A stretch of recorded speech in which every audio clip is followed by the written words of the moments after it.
말씀의 변화를 누리는 하루, 보이스데이. 오늘 우리가 함께 살펴볼 말씀은 고린도전서 11장 17절부터 34절까지 말씀입니다.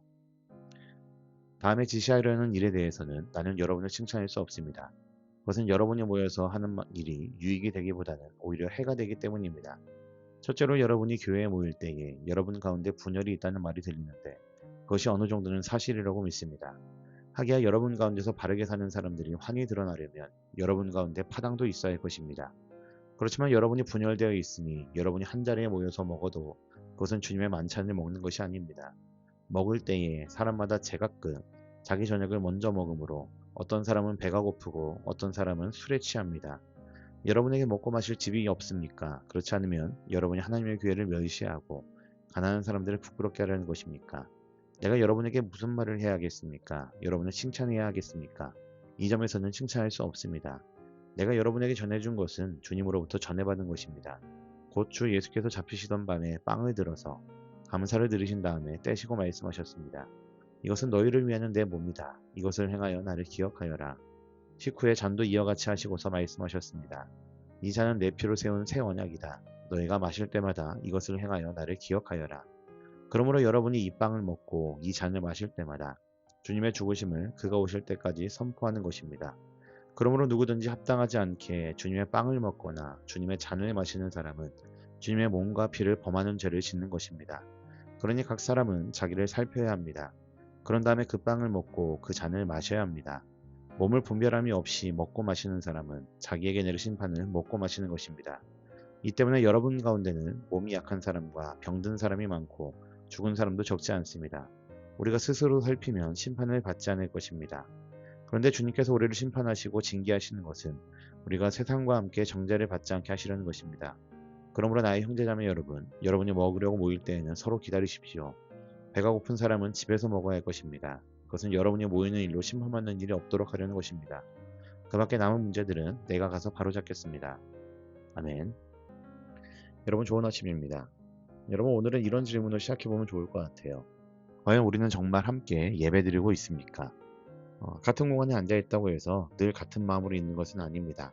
같은 예배를 드리고 있어도 누군가는 환영받는다고 느끼고 누군가는 조용히 밀려났다고 느낄 수가 있습니다. 마음의 거리는 멀어질 때가 있죠. 고린도 교회가 그랬던 것 같습니다. 그들은 함께 모였고 예배의 자리도 있었고 성찬의 자리도 있었습니다. 그런데 그 모임 안에 사랑이 무너져 있었습니다. 어떤 사람들은 먼저 먹고 배부르게 지냈지만 어떤 사람들은 그 자리에서 부끄러움을 느껴야 했습니다. 주님의 은혜를 기억하는 자리에서 오히려 누군가는 소외되었습니다. 바울은 이 문제를 그냥 예배 순서의 문제로 보지 않습니다. 성찬을 바르게 진행하지 못한 정도로만 보지 않습니다. 더 깊은 문제로 보고 있죠. 십자가를 기억한다고 하면서 십자가가 세운 공동체를 무너뜨리고 있었던 것입니다. 성찬은 단순히 떡과 잔을 받는 시간이 아닙니다. 성찬은 주님께서 우리를 위해 몸을 내어주시고 피를 흘려주셨다는 그 은혜를 기억하는 자리이죠.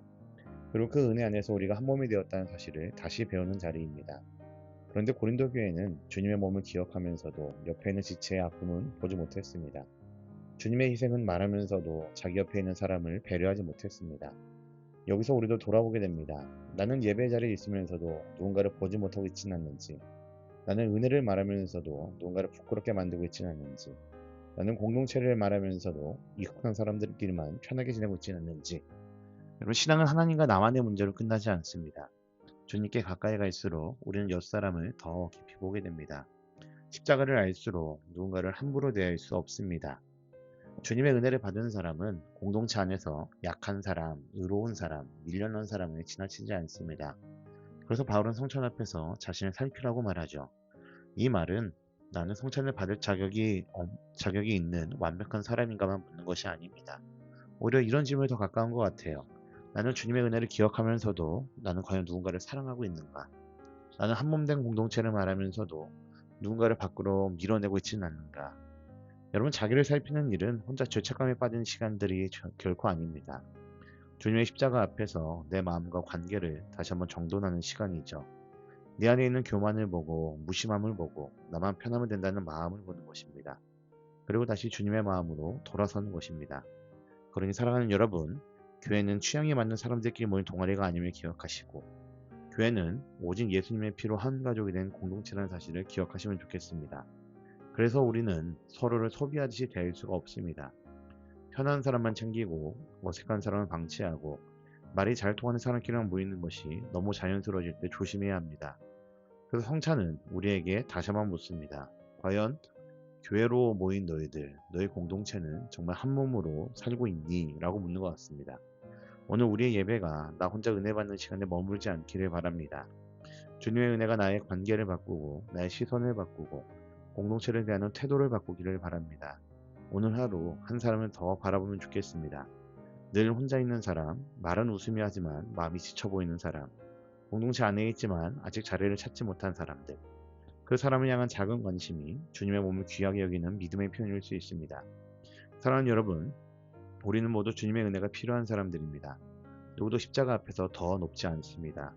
누구도 주님의 식탁에서 밀려나야 할 만큼 하찮지 않습니다. 주님께서 우리를 받아주셨다면 우리도 서로를 귀하게 여겨야 합니다.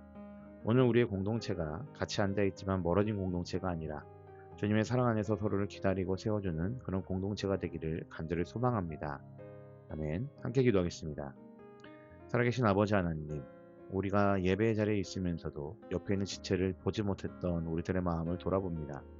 주님의 은혜를 말하면서 누군가를 소외시키거나 부끄럽게 만들지 않게 하여 주시옵소서. 십자가 앞에서 우리 자신을 살피게 하시고 주님의 몸된 공동체를 귀하게 여길 수 있는 우리 모두가 되게 하여 주시옵소서. 오늘도 나만 은혜 받는 신앙에 머물지 않고 한 사람을 더 사랑하고 세우는 믿음으로 살게 하여 주시옵소서. 감사드리며 살아계신 우리 구주 예수 그리스도의 이름으로 기도합니다.